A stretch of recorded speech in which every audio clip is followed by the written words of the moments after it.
And welcome to the Oddity Archive, the show that always includes many more hits, but generally doesn't receive that many hits in the internet sense. And somehow I sense that this episode will be no different. Anyway, 2 or 3 years ago now, I put out an episode on a guy by the name of Peter Lemongello, and he made his name hawking his independently made and released debut album on a pretty notorious TV per inquiry ad, as they used to call them. Well, that episode was initially supposed to be a split episode on the two most notorious and quirky personalities of this sort of ilk of artist. So, yeah, it was supposed to be only half on Peter Lemongello and half on Boxcar Willie. On the box, no less. But yeah, there was just way too much info on Peter Lemongello to confine him to just half an episode. So I wound up just kind of taking what I had researched and written about Boxcar Willie and just set it aside. So today, yeah, he's finally going to get his half an episode. And we're going to go all country today, too, kind of unintentionally. But yeah, it's going to be half, at least, on that train whistle imitating, not quite hobo, Boxcar Willie. But after all that buildup, I am going to save him for the second half of the episode, because I think it's going to make a lot more sense if we devote the first half of the episode to the guy that kind of inadvertently set the stage for Boxcar Willie. And that would be really one of the all-time great country yodelers, Slim Whitman. And yes, there will be Mars Attacks references. Had the #1 record in England for more weeks than any singer in history, even Elvis and the Beatles.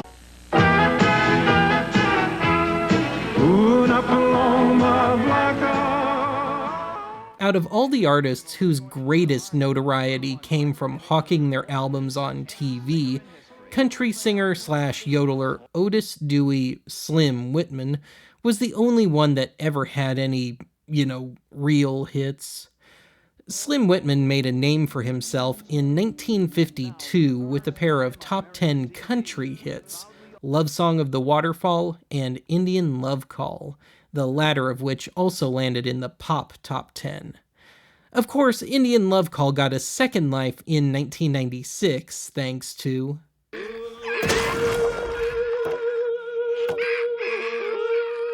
Anyway, Whitman never had another pop hit, but would proceed to register in the country top 40 another 17 times over the next 25 years. Meanwhile, over in England, Whitman would become something of a proper pop star for a few years, registering in the British top 40 8 times. One of those tunes, Rosemarie from 1955, would sit atop the British singles chart for a record 11 weeks, a record not broken until Bryan Adams' Everything I Do It For You in 1991. And while Whitman would continue to semi-regularly chart in the US, he was a far bigger concert draw over in England, despite no more hit singles. This all came to a head in 1976. In late 1975, United Artists Records released The Very Best of Slim Whitman, UK only. Despite the name, this was a collection of mostly re-recordings of an odd mix of Whitman's best-known tunes and flopped singles, largely cobbled together from sessions stretching back to the mid-60s. Anyway, despite a relative lack of promotion and airplay, the album sailed to the top of the British LP charts in January of '76, and remained there for 6 weeks. Not only that, the success of the compilation led to Whitman's next two regular studio albums respectively hitting #1 and #2 on the British charts. Come 1979, The time seemed right to bring Slim's music back home to the States. All the songs that touch people's hearts the most are in this album. Al Green, superstar. Suffolk Marketing Incorporated had been established in 1975.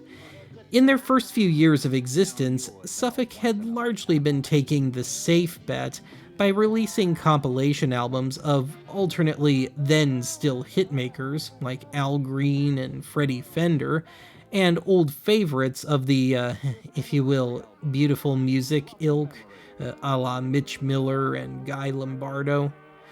In 1979, Suffolk took the gamble of licensing all of Slim Whitman's biggest hits from his days at Capitol Records, as well as a few choice cuts from his then-current label Liberty Records, aka United Artists. Later in the year, Suffolk released All My Best, US and Canada only, featuring 20 tunes crammed onto a single LP. Like all of Suffolk's previous releases, there was a commercial to go with it, but unlike their previous compilations, Suffolk got Whitman to come in and lip-sync to his old recordings, even the ones that were pushing 30 years old at the time. Have I told you lately that I love you? This international recording star had the #1 record in England for more weeks than any singer in history, even Elvis and the Beatles.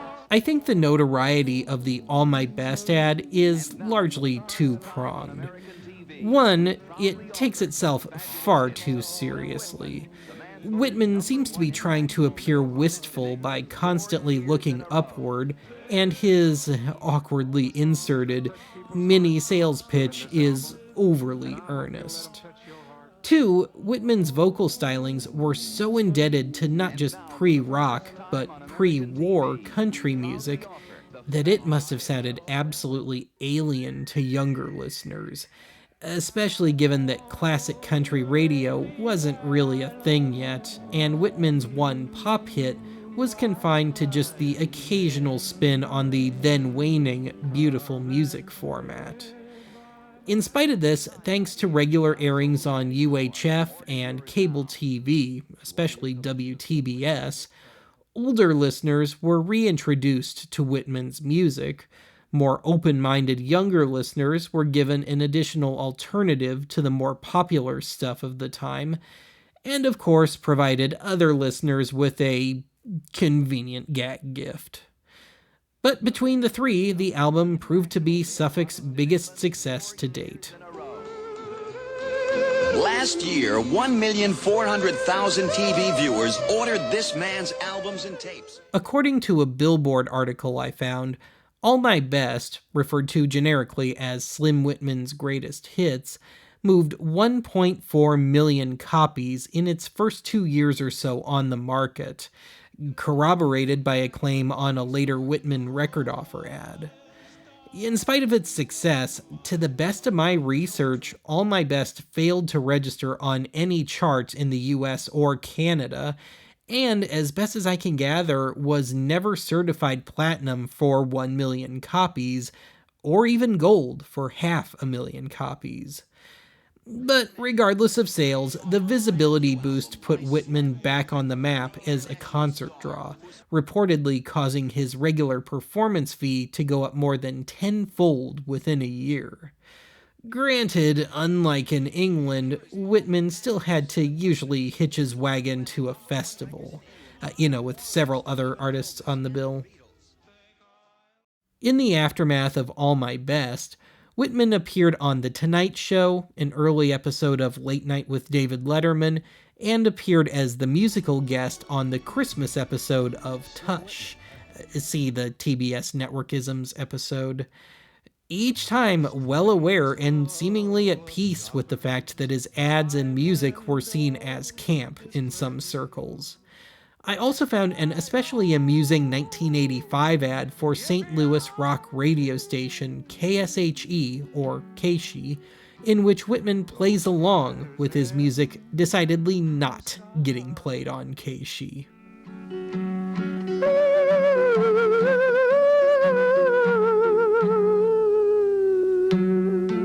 Slim Whitman cannot be heard every day on KSHE 95. Shoot, I can rock along with the best of them.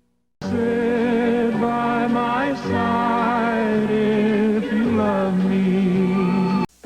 Red sails in the sunset. Perhaps unsurprisingly, there were a handful of subsequent Whitman compilations that were sold via TV ads, running at least as late as 1989, no less. But as one might expect, the novelty did ultimately wear off, and things cooled down for Whitman. The last real bump in notoriety that Whitman received was when his one and only pop hit, Indian Love Call, was used throughout the climax of the 1996 sci-fi parody Mars Attacks. We can only assume that Whitman got a nice payday from it. There's a ship lies rigged and ready in the heart of earth. Tomorrow. Whitman continued to tour as late as 2003 and got his aptly titled final album, Twilight on the Trail, out the door in 2010, though the recordings were supposedly nearly a decade old by then. I went and listened to it, and honestly, it's pretty decent. It's very much the sound of a guy knowingly winding down his career, and with no concessions to modern country music whatsoever. Slim Whitman passed away on June 19th, 2013, at the age of 90. And yes, I think I can safely say my respect for the man went way up making this episode.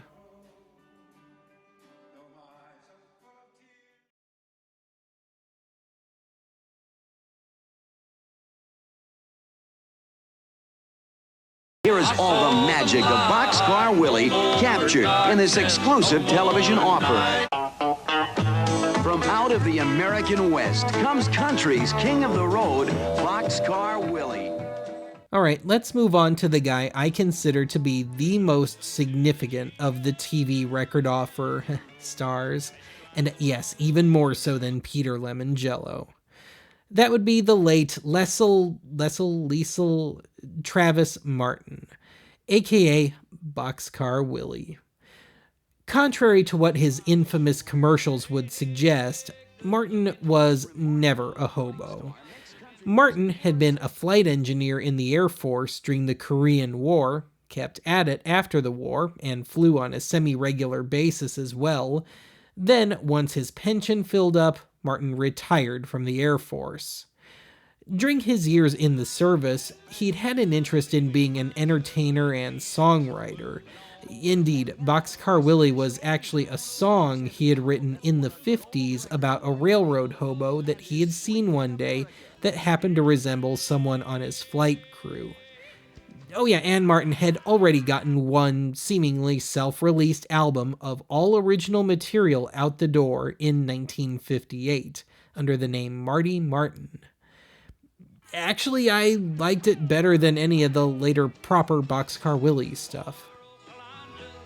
Kept on turning, the gray skies are gone, and I just kept on living, even though you're gone.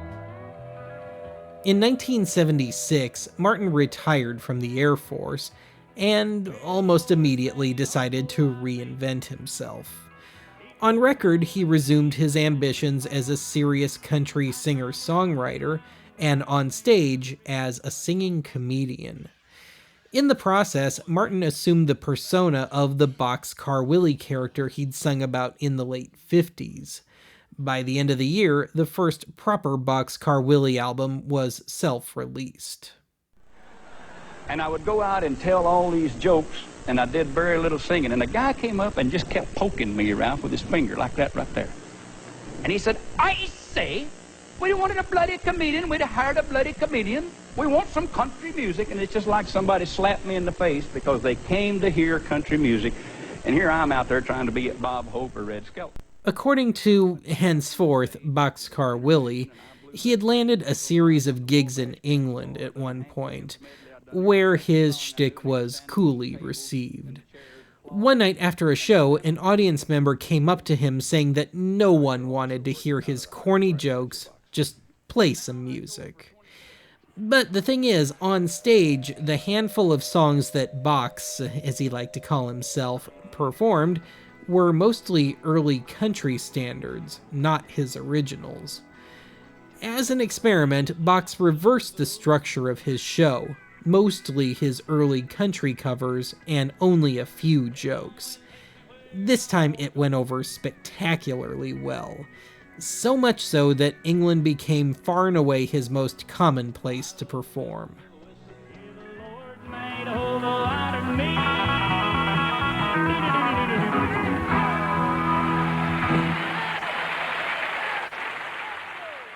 By 1980, Box had become a major concert draw in England, but his recordings, all still self-releases, had become more of a side hustle than anything else.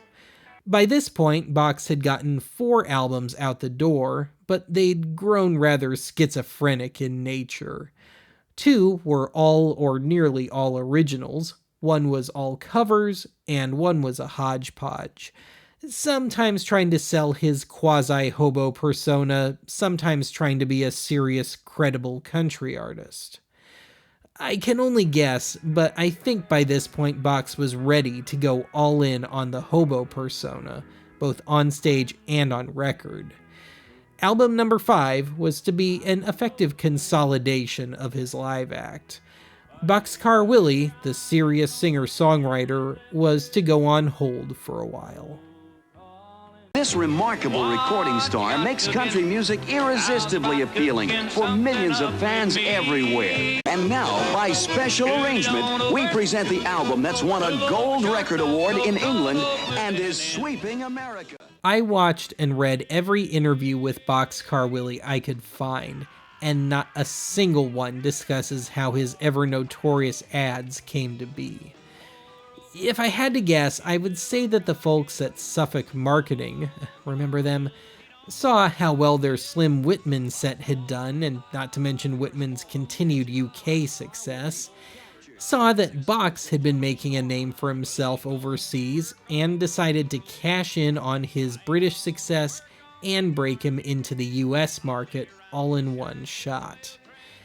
As such, sometime around May of 1980, Boxcar Willie's 5th album was released, the very deceptively titled King of the Road, 20 Great Tracks, leading many to believe it was a compilation.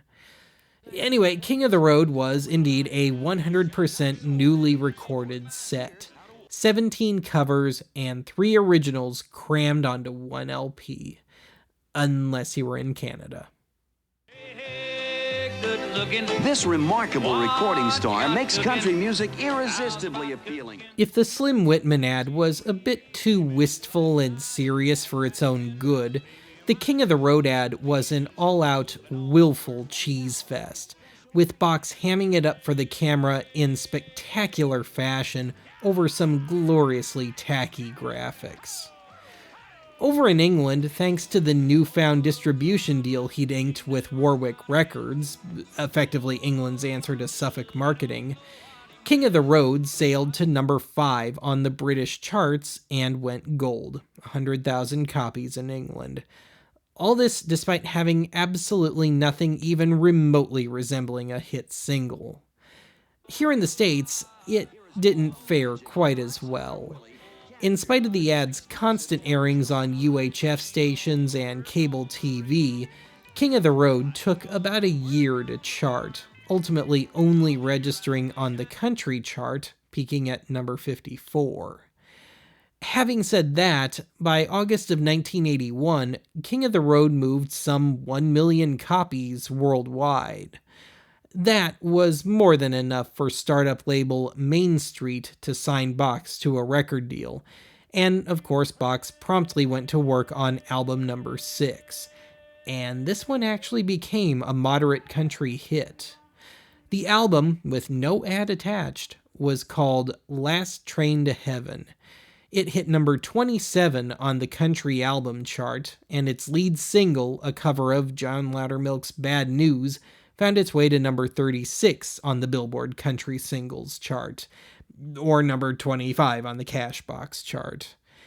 Anyway, soon enough, Box was sharing stages with some much bigger stars, including, rather appropriately, Slim Whitman. He's loved around the world. Boxcar Willie. I don't want to go. Ladies and gentlemen, I don't want to go. would you welcome from the Grand Ole Opry, Boxcar Willie.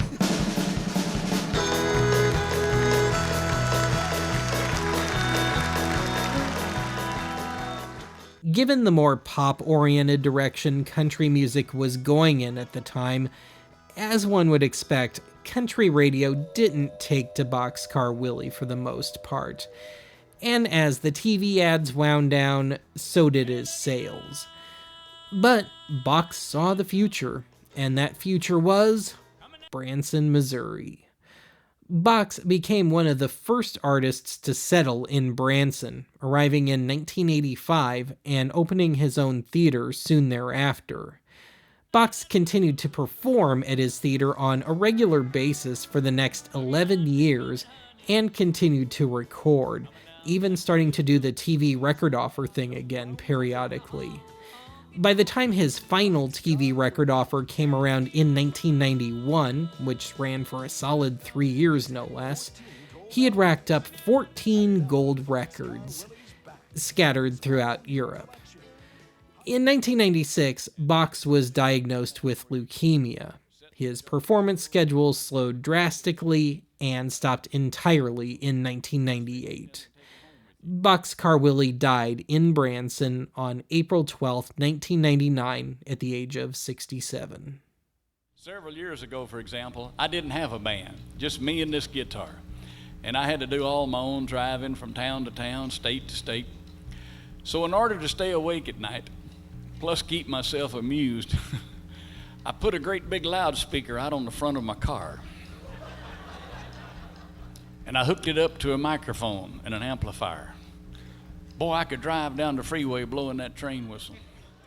I respect Boxcar Willie. I really do. You don't achieve what he did without some serious work. But I have never been able to get into his music or persona. Actually, every time I hear any of his music or come across one of his old commercials, all I hear is a caricature of country music.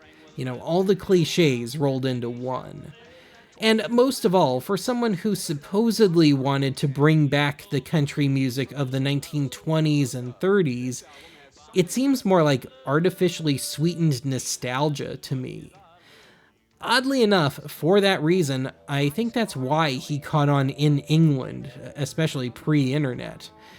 I can absolutely picture a fair amount of Brits at the time thinking that this is an accurate representation of American country music, past or then present. Had Boxcar Willie stuck to his guns as a singer-songwriter, I think he'd be better regarded today, but on the other hand, he would be nowhere near as famous. Such is showbiz. Present the album that's won a gold record award in England and is sweeping America.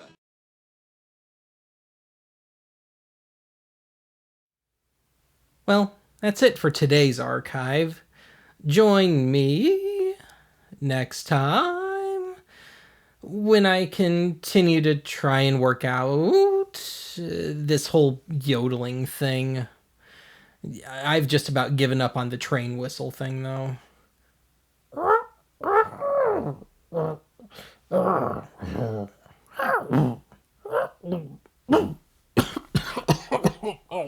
Forget it. I'm going home to hobo heaven,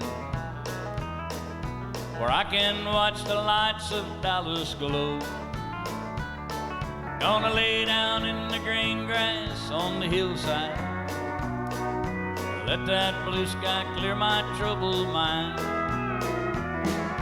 Hey, mine are taking me to hobo heaven, where I can watch the lights of Dallas glow.